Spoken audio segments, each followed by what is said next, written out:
नमस्कार दोस्तों, आपका हमारे YouTube चैनल में स्वागत है। हम बात कर रहे थे इंडियन पॉलिटी में संवैधानिक विकास की, मतलब कॉन्स्टिट्यूशनल डेवलपमेंट की। तो हमने पढ़ लिया था सन 1773 से लेके 1919 के भारत सरकार अधिनियम तक। आज हम अगली कड़ी में उसी में बात करेंगे। एक भारत के संवैधानिक विकास में जो प्रमुख अधिनियम जिसने रोल अदा किया वो है भारत सरकार अधिनियम 1945। तो हमारा हेडिंग होगा संवैधानिक विकास, मतलब विकास, कॉन्स्टिट्यूशनल डेवलपमेंट।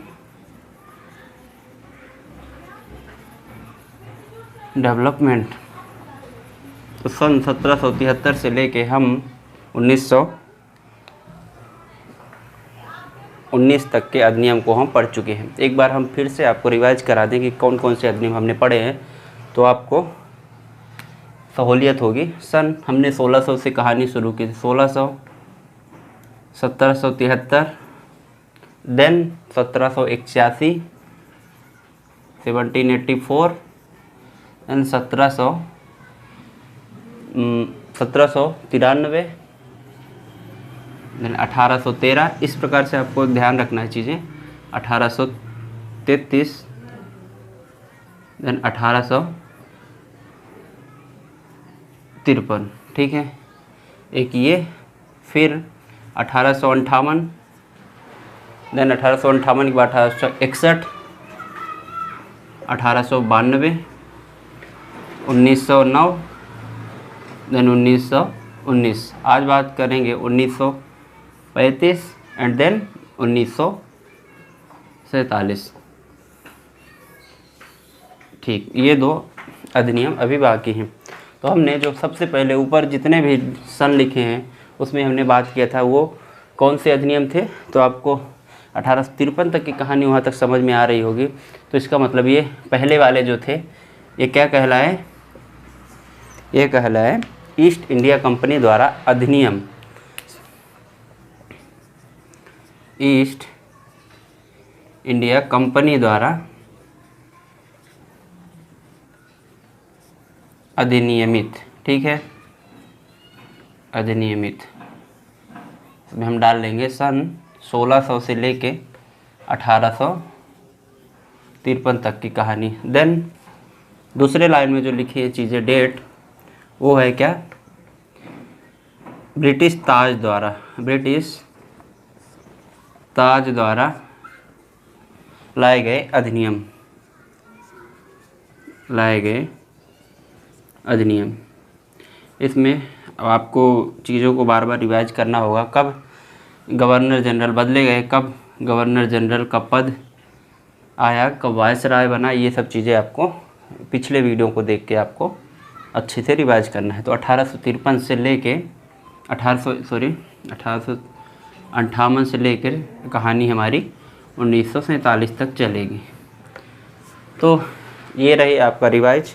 इसमें हम एक बार फिर से नाम गिना देते हैं। 1600 का जो राजलेख था, 1773 का चार्टर्ड एक्ट, देन 1781 का पिट्स इंडिया एक्ट नहीं, 1781 का, 1784 का पिट्स इंडिया एक्ट था, 1793 का जो था राजलेख था, फिर 1813 का राजलेख यानी चार्टर्ड एक्ट, देन 1833 का राजलेख और 1853 का भी राजलेख मतलब चार्टर्ड एक्ट, और 1781 का भारत परिषद अधिनियम था, ठीक है।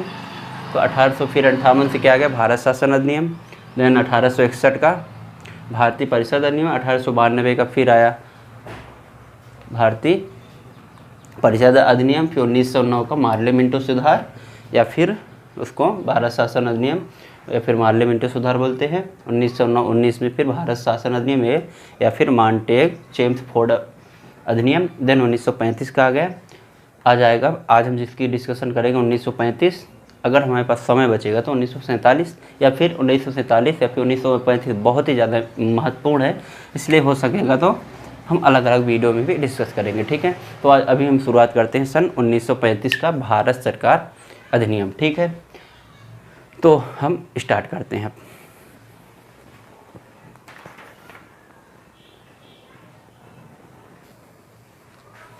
तो अब हम बात करेंगे सन 1935 के भारत सरकार अधिनियम। तो अपने संवैधानिक विकास के अंतर्गत हेडिंग जो डालेंगे भारत सरकार अधिनियम 1935। भारत सरकार अधिनियम सन 1935 मतलब government of India act 1935। Government of India act 1935। ये जो आज की हेडिंग है ये भारत के संवैधानिक विकास में ये सबसे महत्वपूर्ण जो भूमिका निभाती है तो 1935 का भारत सरकार अधिनियम है। ठीक है, तो जैसे हमारा पढ़ने का तरीका है कि हम लगभग मेंस की तरह मेंस के आंसर लिखने के टाइप में कुछ पॉइंट लेते हैं, मतलब पॉइंट के आधार पर हम उस चीज़ों को डिस्कस करते हैं जिससे आपको याद करने में ज़्यादा दिक्कत नहीं हो। पॉइंट बाय पॉइंट अगर याद रहेगा तो आपको प्री और फिर छोटे एग्ज़ाम्स या फिर वनडे एग्ज़ाम्स के लिए काम आएंगे। तो सबसे पहले हम इसकी बात कर लेते हैं सन 1935। आपको हमने 1932 और पूना पैक्ट या फिर जो इस समय का माहौल था वो पिछले वीडियो में हमने समझा दिया है, आप जाके उस वीडियो को देख सकते हैं। तो इसकी थोड़ी सी अगर हम बात करें तो ये क्या कहलाएगा, क्या कहलाया, तो सबसे लंबा दस्तावेज एवं सबसे विस्तृत दस्तावेज, सबसे विस्तृत फिर ब्रॉड विस्तृत दस्तावेज कहलाया। उस समय जितने भी अधिनियम थे, चाहे 1919 का अधिनियम हो, 1909 का हो या फिर 1858 का हो, तो सब उसके बाद जितने भी अधिनियम आए तो ये जो अधिनियम आया 1935 का ये सबसे लंबा एवं विस्तृत ब्रॉड डॉक्यूमेंट्स कहलाया, जिसमें बहुत सारे नियम थे। उसका रीज़न ये था कि देखिए जैसे 1853 के बाद रॉलेट मतलब एक्ट को, चार्टर्ड एक्ट को ख़त्म करके भारत सरकार अधिनियम आ गया था। तो इसमें अब धीरे धीरे वहाँ से 1857 के बाद भारत के लोग जागरूक हुए और मतलब भारत अपनी आज़ादी के लिए मतलब एकजुट होने लगा और बढ़कर कदम बढ़ाने लगा कि हाँ हम उसके बीच पहले भी मूवमेंट हुए, गांधी जी ने भी किया और बहुत सारी क्रांतिकारी घटनाएं भी हुई। तो अब इन लोग को ये समझ में आ गया कि हाँ भारत में जब इतना ये लोग भी जागरूक हो गए तो कुछ न कुछ नियम होने चाहिए। तो उन्होंने बहुत ही मतलब एक एक्ट बनाया जिसके तहत भारत में शासन किया जाना तय हुआ। तो गवर्नमेंट, तो उसमें ये सबसे विस्तृत दस्तावेज कहलाया। इसमें अब सबसे विस्तृत क्यों, तो इसकी थोड़ा सा हम स्ट्रक्चर देख लेते हैं। स्ट्रक्चर में ये है कि इसमें 321 आर्टिकल मीन्स अनुच्छेद 321 अनुच्छेद, 10 शेड्यूल देन और इसमें क्या था 10 अनुच्छेद, 321 आर्टिकल, 10 अनुच्छेद और अनुसूचियाँ और इसमें 14 भाग थे। ये 1935 का इंडिया एक्ट है। ठीक है, 1935 government of India act GIA। आज के उसमें कितना है, आर्टिकल 395, शेड्यूल 12, देन पार्ट 22, ये अभी का या फिर 1950 वाला। तो इसमें सीधे क्वेश्चन ये आ जाते हैं कि भारत सरकार अधिनियम 1935 में कितने अनुच्छेद थे उस समय, तो 321। अब कितने हैं, 395। शेड्यूल तब कितने थे, 10 और अब है 12, और पहले भाग 14 थे अब भाग 22 है। ठीक, ये बातें आपको क्लियर होनी चाहिए। जिसमें 395 में से लगभग इसकी 60% चीज़ें या फिर मोटा कहा जाए तो अधिकतर चीज़ें जो है 30 मतलब आर्टिकल अपने संविधान में इसकी पूरी की पूरी कॉपी पेस्ट कर लिया गया है। तो अब हम इसकी बात कर लिए, थोड़ा सा इसका स्ट्रक्चर हो गया उस समय 1935। अब हम इसकी, इसलिए इसको सबसे विस्तृत और बड़ा दस्तावेज कहा गया उस समय। अब इसकी हम विशेषताएं की बात करें, मतलब विशेषताएं की बात करें तो पहला पॉइंट तो आप ये लिख देंगे और ये मेंशन। दूसरा पॉइंट क्या है, इसकी विशेषताएं क्या है, इसकी विशेषताओं की बात करें या फिर जो जो चीज़ें उसमें हुआ तो क्या क्या हुआ। तो पहला पॉइंट था इसमें सांप्रदायिक निर्वाचन का विस्तार, निर्वाचन का विस्तार मतलब विस्तार। इन्हेंसमेंट ऑफ कम्युनल वोटिंग या फिर इलेक्ट्रोल। तो सांप्रदायिक निर्वाचन का विस्तार हुआ। अब आप सोचेंगे कि सांप्रदायिक निर्वाचन तो पिछले वालों में भी हुआ था, सन 1909 से चल रहा था, 1919 में भी हुआ, तो इसमें कैसा सांप्रदायिक विस्तार हुआ? अभी तक आपने देखा था, साइड में आप चीज़ें देखिए क्या हुआ था। सन एक बार 1909 और 1919 को समझिए। 1909 में क्या हुआ था? मार्ले मिंटो सुधार के नाम से जिसको जाना जाता है, उसमें क्या हुआ था? मुस्लिमों के लिए मुस्लिम वोटर, एमबी मतलब मुस्लिम वोटर। 1919 में क्या हुआ था? क्रिश्चियन, सिख, देन इंग्लो इंडियन, आई मतलब इंग्लो इंडियन। ये 1919 में क्या हुआ? क्रिश्चियन को क्रिश्चियन देगा, सिख को सिख देगा, एंड इंग्लो इंडियन को इंग्लो इंडियन। ये दो कंडीशन। मुस्लिम का मुस्लिम पहले से ही चला आ रहा है, ठीक है। अब सन 1935 की या फिर भारत सरकार अधिनियम 1935 की कहानी ये है कि इसमें 3 चीज़ों को और अलग किया गया, ठीक है। इसको आप इसी पॉइंट के अंतर्गत समझिए, 1, 2 एंड 3, ठीक है। इसमें क्या हुआ? दलित, एक वर्ग को बांटा गया दलित, एंड दूसरा वर्ग क्या था? मजदूर, एंड तीसरा वर्ग था महिलाएं, ठीक है। ये 1935 का भारत सरकार अधिनियम के तहत इसमें पृथक निर्वाचन की व्यवस्था की गई। दलित को कौन वोट दे सकेगा? दलित। मजदूर को कौन देगा? मजदूर, एम मतलब मजदूर, ठीक है। महिलाओं को महिलाएं, एम, इसको आप फीमेल लिख लीजिए। तो यहाँ से अब ये देखिए, आपको समझ में आ रहा होगा कि अंग्रेज़ों की नीति जो थी, भारत को पहले मुस्लिम मतलब कम्युनिटी के बेस पे बांट दिया, मुस्लिमों को, सिख को, क्रिश्चियन को, इंग्लो इंडियन को। देन अब यहाँ तक कि जो हिंदू समुदाय थे, ठीक है, बचे, तो उनको भी अलग अलग बांटने का इरादा। तो दलित को दलित वोटर देंगे, दलित जो सदस्य होगा, जो वोट में खड़ा होगा, प्रत्याशी होगा, उसको दलित वोट देंगे, और मजदूरों को मजदूर देगा, और महिलाओं को महिलाएं देंगे। तो इस तरह से सांप्रदायिक और जातिगत आधार पर बांटने वाला ये अधिनियम था। तो प्रश्न यहाँ से ये आ जाता है कि जातियों के आधार पर पहली बार किसने निर्वाचक पृथक निर्वाचन का व्यवस्था की गई? तो वह था 1935 के भारत सरकार अधिनियम के अंतर्गत, ठीक है। तो ये चीज़ें अलग है, ये आप यहाँ से क्वेश्चन बनते हैं कि दलित, मजदूर या फिर महिलाओं को कब अलग किया गया निर्वाचन के आधार पर? तो सन 1935 के अधिनियम के अंतर्गत। तो इसका दूसरा पॉइंट आशा करते हैं आपको समझ में आ गया होगा। इसके बाद फिर हम बात करेंगे, 2 बातें क्लियर हो गई। तीसरा जो इसका पॉइंट है वो तीसरा है, प्रांतों में द्वैध शासन समाप्त कर दिया गया है। अब पिछले वाले वीडियो में आपने देखा था कि द्वैध शासन को लाया गया था प्रांतों में, लेकिन इसमें क्या हुआ कि इसमें द्वैध शासन या फिर डायआर्की सिस्टम को ख़त्म किया गया। तो इसका तीसरा पॉइंट आप लिख लेंगे। तीसरा, द्वैध शासन को समाप्त किया गया, शासन को समाप्त किया गया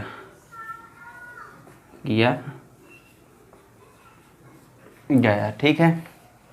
इसमें देखिए, द्वैध शासन को इसमें समाप्त कर दिया गया। अब द्वैध शासन में क्या होता था, आपको ये क्लियर है। द्वैध शासन में 2 विषय हुआ करते थे, यहीं पे आप नोट कर लेंगे। फिर से मैं आपको, एक रक्षित विषय होता था, रक्षित, एक हस्तांतरित। जिसमें रक्षित में कौन प्रमुख शासक कौन करता था शासन? तो शासन गवर्नर करता था, ठीक है। किसके प्रति उत्तरदायी होता था? ब्रिटिश शासन के प्रति, ब्रिटिश सर्स के प्रति उत्तरदायी, ठीक है। हस्तांतरित और किसकी मदद से शासन करता था? तो वह अपने विधान परिषद के जो सदस्य थे उनकी सहायता से शासन करता था। हस्तांतरित में जो विषय थे, वित्त वगैरह, स्वास्थ्य वगैरह, तो उसमें क्या होता था? शासन कौन करेगा? गवर्नर जनरल ही करेगा। किसके? उससे मंत्रिपरिषद हेल्प, ठीक है। देन किसके प्रति उत्तरदायी रहेगा? तो वो विधानसभा के सदस्यों के, वो विधानसभा के प्रति, ठीक है, विधानसभा के प्रति। तो ये थी द्वैध शासन था। तो द्वैध शासन का जनक, हाँ आपको ध्यान हमेशा ये रखना है, द्वैध शासन का जनक कौन माना जाता था? तो आप पिछले वीडियो में आपको हमने बताया था, वो अब देख लेंगे तो द्वैध शासन का जनक भी आपको मिल जाएगा। तो इस तरह से 3 पॉइंट आपको क्लियर हो गए भारत सरकार अधिनियम 1935 के अंतर्गत, ठीक है। अब हम अगला पॉइंट बात करेंगे। देखिए जैसे विस्तृत दस्तावेज है तो बहुत सारी इसमें बातें होंगी। 1935 में बहुत सारा चीज़ हुआ था, ठीक है। तो आपको मैं आज थोड़ा सा यहाँ बता देते हैं। देखिए 1-2 डेट याद है आपको रखनी है। 26/11 सन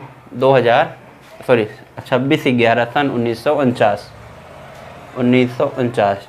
एक अगली डेट आपको याद होगी, वो है आपकी 26/11/1949 और एक अगली डेट है आपकी 26/1/1950। 26/1/1950, ठीक है। अब ये डेट हमको क्यों याद रखना है? क्योंकि संविधान को पहली बार, देखिए हमारा मेन पॉइंट क्या है, मेन फोकस क्या है कि हम कर क्या रहे हैं, तो हम संवैधानिक विकास, किस तरह से हमारा संविधान बना, उसके लिए जो जो अधिनियम हमारे लिए काम में आए, तो और हमारे संवैधानिक विकास में उनको बनने में थोड़ा थोड़ा मदद किया, तो उनकी हम चर्चा कर रहे हैं। तो हम यहाँ से ये ध्यान रखेंगे कि जो 1935 का अधिनियम है ये सबसे महत्वपूर्ण रोल अदा करता है। कहा जाए तो सर्वे सर्वा 1935 का ही भारत सरकार अधिनियम हमारा संविधान है, ठीक है। तो 26/11/1949 ये डेट हम क्यों याद रखेंगे? ये परीक्षाओं के वनडे एग्जाम से प्री के लिए बहुत ही ज़्यादा इम्पोर्टेंट है। कभी डेट पूछ लिया जाता है तो आप क्या बताएंगे? इस दिन संविधान अपना अंगीकृत हुआ था, ठीक है, संविधान अंगीकृत किया गया।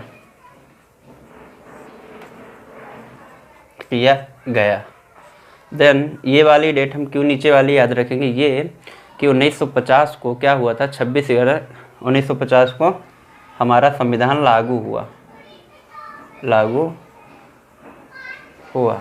इसकी कहानी मान लीजिए हम आगे पढ़ेंगे, अभी आप डेट याद रखिए। और बोलते हैं कि जो अपना संविधान है सबसे ज़्यादा प्रभाव, ये प्रश्न कई बार आता है, आप बहुत सारे एग्जाम में देखेंगे कि सबसे ज़्यादा भारतीय संविधान में किसका प्रभाव पड़ा? तो सन 1935 के भारत सरकार अधिनियम का, ठीक है। तो यहाँ पर डेट आप याद रख लेंगे। अब अगली बात हम इसकी बात करेंगे कि चौथा पॉइंट क्या है इस भारत सरकार अधिनियम का।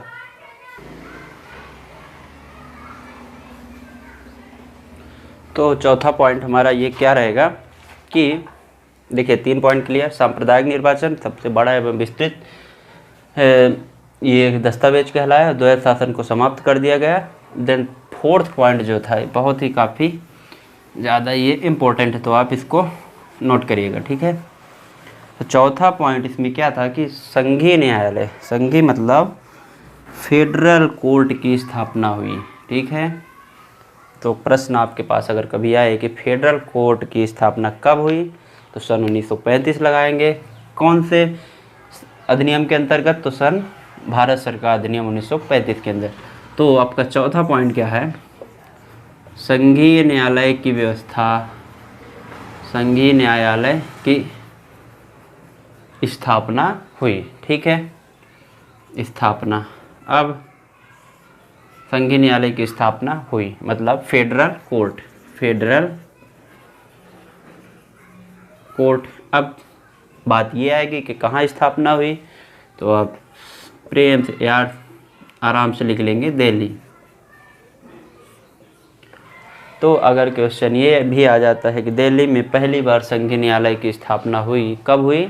तो सन 1935 में, या फिर 1935 में गठित होने वाले संघीय न्यायालय की स्थापना कब हुई? तो 1935, और वो रहेगा भारत सरकार अधिनियम 1935। अब थोड़ा सा हम इसकी बात कर लेंगे स्ट्रक्चर की, क्योंकि जो संघीय न्यायालय बनी थी तो उसका स्ट्रक्चर क्या था।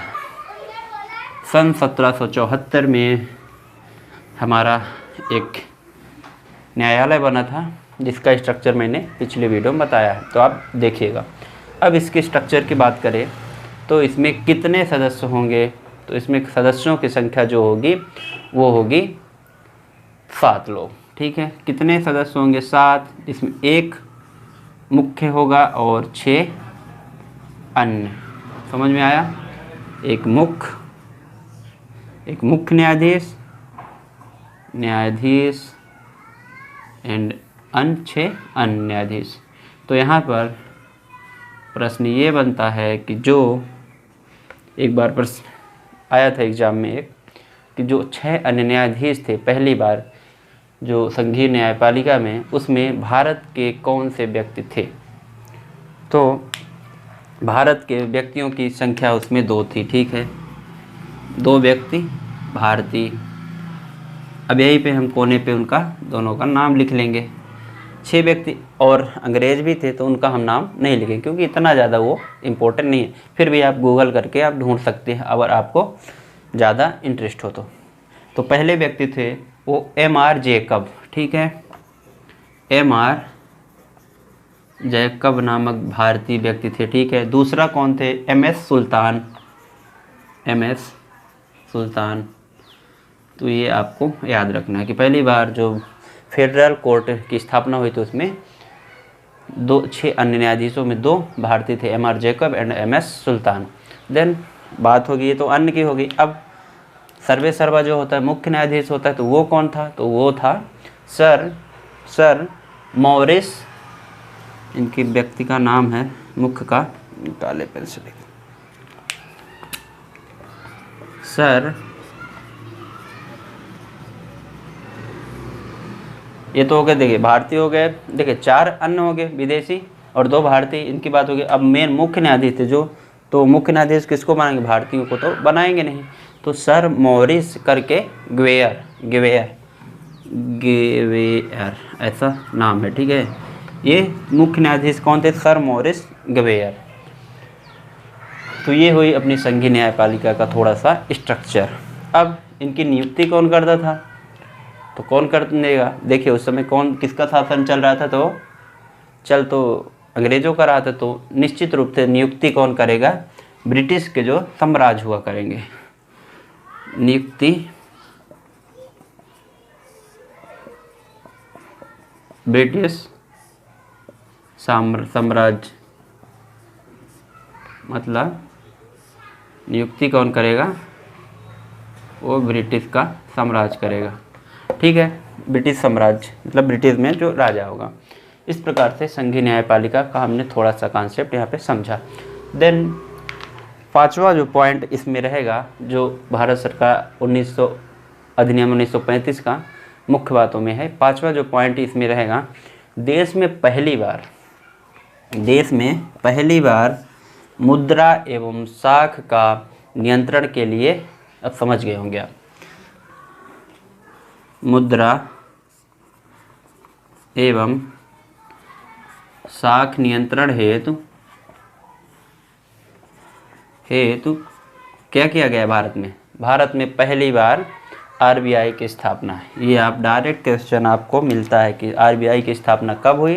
तो सन 1935 आरबीआई की स्थापना, जो पैसा, रुपया, मुद्रा साख, इन सब के कंट्रोलिंग के लिए, मैनेजमेंट के लिए पहली बार आरबीआई का गठन किया गया। मतलब आरबीआई मतलब रिजर्व बैंक ऑफ इंडिया, जो अभी तक चली आ रही है। ठीक है, सबसे बड़ा बैंक माना जाता है भारत का। ठीक है, तो आरबीआई की स्थापना सन 1935 में हो गई, सन 1935। देन थोड़ा सा आरबीआई के बारे में और बात कर लें। अब आरबीआई की स्थापना सन 1935 में हो गई, भारत सरकार अधिनियम 1935 के अंतर्गत। अब आरबीआई का फिर राष्ट्रीयकरण भी हुआ, मतलब नेशनलाइजेशन भी हुआ। तो नेशनलाइजेशन ऑफ आरबीआई कब हुआ? तो होगा आपका 1949। ये आपको ध्यान रखना है, ये फैक्ट आपके परीक्षा में काफ़ी उपयोगी रहेंगे। ठीक है, 1935 में स्थापना होगी, देन 1949 में क्या होगा? इसका नेशनलाइजेशन होगा या फिर राष्ट्रीयकरण एकीकरण होगा। देन अब इसी में एक प्रश्न आरबीआई की बात है तो एक प्रश्न और हम बात कर लेते हैं कि आरबीआई का जो पहला गवर्नर था वो कौन था। तो उसके लिए एक नाम याद आपको करना पड़ेगा, वो नाम है S born Smith. S born Smith first RBI governor. ठीक है, 3 पॉइंट आपको इसमें याद रखना है। एस बॉर्न स्मिथ जो कि ब्रिटिश व्यक्ति थे, वो फर्स्ट आरबीआई का गवर्नर हुआ। अब ये भी पूछा जा सकता है कि भारत का पहला गवर्नर आरबीआई का कौन हुआ, तो उसमें भी हम आपको बता दें कि भारत का पहला जो आरबीआई का गवर्नर हुआ वो व्यक्ति थे सीडी देशमुख। ठीक है, सीडी, इसको आप ये ज़रूर पूछा जा सकता है क्योंकि ये भारत के हैं। ठीक है, तो CD Deshmukh first Indian governor of RBI. ये आप इसको चाहे रट लीजिए, चाहे आप फैक्ट के रूप में याद कर लीजिए या समझ लीजिए। तो ये आरबीआई जो था तो भारत सरकार अधिनियम 1935 का ही देन था। ठीक है, देन अगली बात करेंगे। 5 पॉइंट हो गया, मेंस में लिखने के लिए इतना पर्याप्त है। अगर ज़्यादा शब्दों में और भी देता है तो आप और भी पॉइंट ऐड कर सकते हैं। उनमें ये आपको आरबीआई वाला पॉइंट ज़रूर रखना है। ठीक है, पॉइंट तो सभी रखने हैं। देन अगला पॉइंट हम अगर बात करें छठे पॉइंट के, तो क्या करेंगे, इसको अभी आप नोट कर लीजिए, मैं मिटा रहा हूँ। ठीक है,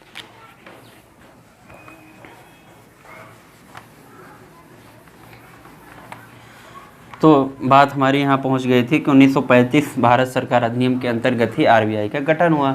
देन हम बात करेंगे छठे पॉइंट की, जो अखिल भारतीय मतलब जो अभी है ना, अखिल भारतीय जैसे एम्स हो गया, फिर अखिल भारत जितनी भी संघ है, मतलब अखिल भारतीय संघ की स्थापना हुई। ठीक है, कुल मिला के नंबर कौन सा है, 6, अखिल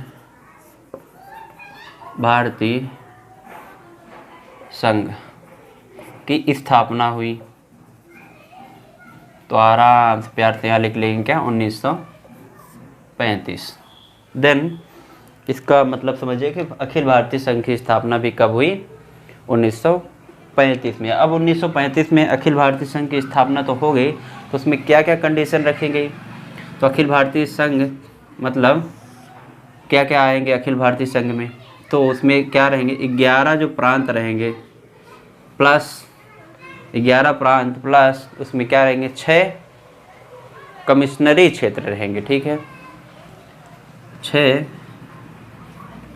कमिश्नरी क्षेत्र रहेंगे।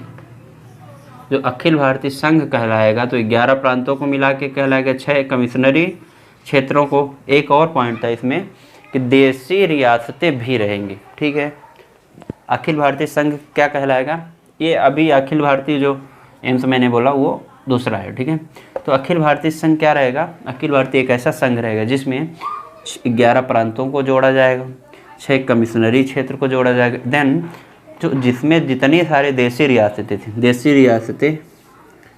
देशी रियासतें भी शामिल, ये अखिल भारतीय संघ के स्ट्रक्चर है। तो यहाँ पे प्रश्न यहाँ पे ऐसे बने, क्या 1935 में अखिल भारतीय संघ में प्रांतों को रहना अनिवार्य था? जी बिल्कुल। कमिश्नरी क्षेत्र को रहना अनिवार्य था? बिल्कुल। देशी रियासतों को भी रहना शामिल अनिवार्य था? तो इसका उत्तर होगा नहीं। इनको ये आज़ादी दी गई कि ये शामिल हो भी सकते हैं और नहीं भी हो सकते हैं। ठीक है, मतलब इसमें लिख लीजिएगा अनिवार्य नहीं। तो जो देशी रियासतें थीं तो उनको ज़रूरी नहीं था कि अखिल भारतीय संघ में शामिल होना ही है। ठीक है, इन दोनों को शामिल होना था। तो क्वेश्चन यहाँ से बनेगा। ठीक है, देन हम अगली बात करेंगे। 6 पॉइंट हो गए अपने पास मेंस में, बहुत अच्छा आप लिख सकते हैं। 6 पॉइंट के आधार पर आप बहुत अच्छा लिख सकते हैं। एंड 7वां पॉइंट आपका, इसमें 7 पॉइंट हम डिस्कस करेंगे, उसके बाद 1935 का भारत सरकार अधिनियम खत्म हो जाएगा।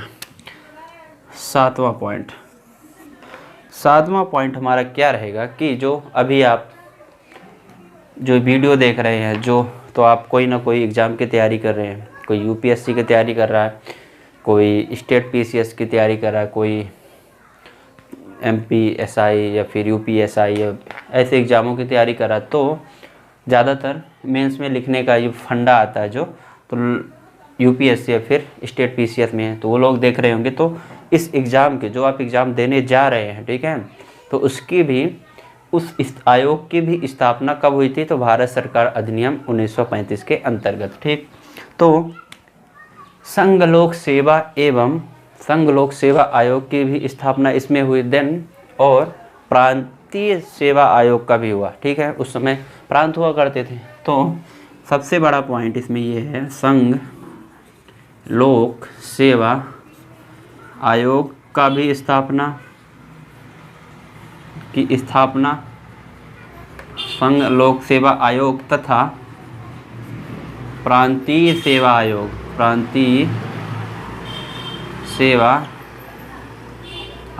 की स्थापना, ओके।